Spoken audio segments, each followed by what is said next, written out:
Yesterday we were working with Pythagorean Theorem and we were able to find the length of a hypotenuse. And remember, the hypotenuse is the longest length of our right triangle. It's across from the right angle. Our two legs are A and B. And so we know the hypotenuse because first off, it's the longest. It's also directly across from the right angle, which we can tell from that little box in the corner. And so today we're going to look at how to find that. So if you remember, our Pythagorean theorem says a squared plus b squared equals c squared.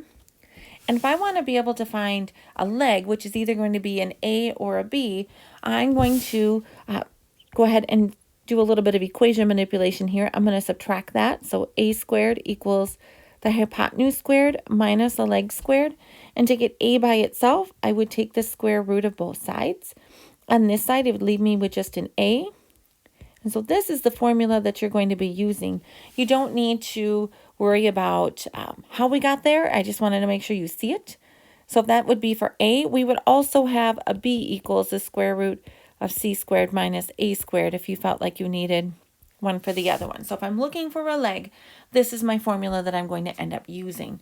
Otherwise, I would use the formula from yesterday. So this is going to be a missing leg formula. And so what we're going to do is we're going to look at our first one. Our hypotenuse is 10. That's our C.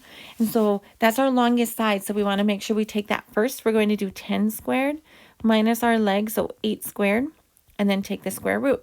100 minus 64, which is 36, and the square root of 36 is 6. So that means that x has to be 6 centimeters. Let's look at, we'll do number 2. Same thing. 13 is my hypotenuse. I can tell it's across from my right angle. So I'm going to take my hypotenuse squared minus my leg squared.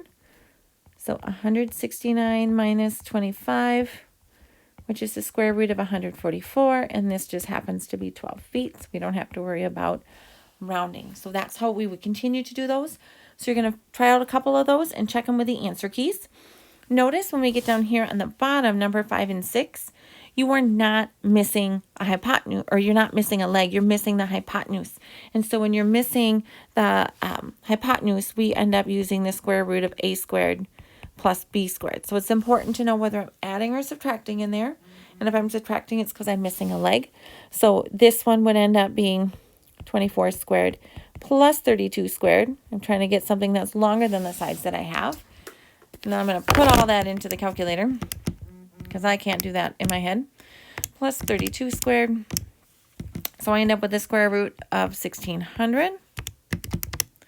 And that would give me that x is going to be 40 miles. So that part is something that we have to start looking at. What am I missing to know what I'm doing? Then we have a couple story problems here. At an evergreen farm, the taller trees are braced by wires. A wire extends from 2 feet below the top of the tree to a stake in the ground. What's the tallest the tree can be that's braced with a 25-foot wire staked 15 feet? So we have it all drawn out for us. So we have a hypotenuse. We are looking for this length. And then because it's 2 feet from there, we're going to add in that extra 2 in the end. So the first thing I do is do my 25 squared minus 15 squared. And I will take the square root of that. So 25 squared minus 15 squared, I'm just going to type that whole thing into my calculator, and I get 400. And I take the square root of 400 to get 20 feet. But if you remember, this tree was staked 2 feet from the top, so the total height of the tree is 22 feet. Looking at the next one, college student needs to walk from his dorm room in Wilson Hall to his math class in Wells Hall. Normally, he walks 500 meters east and 600 meters north along the sidewalk. So we have it all written in on our graph. Today, he's running late. He decides to take the shortcut through the quad. How many meters long is Scott's shortcut? So I have 2 legs. I'm looking for a hypotenuse. So that's going to be 500 squared plus 600 squared, because it's 2 legs. I'm adding those together. And so this, when I square those, I get 610,000. And I need to take the square root of that, which gives me 781. It's like 0.02. So I'm just going to leave it 781 meters. How much shorter is the shortcut than Scott's usual route? So normally he's going 500 plus 600 for a total of 1,100. meters. And we're going to take 1,100 minus 781. And that will tell me it's 219 meters. So you should finish up the last couple that we haven't done and then go ahead and check your answers.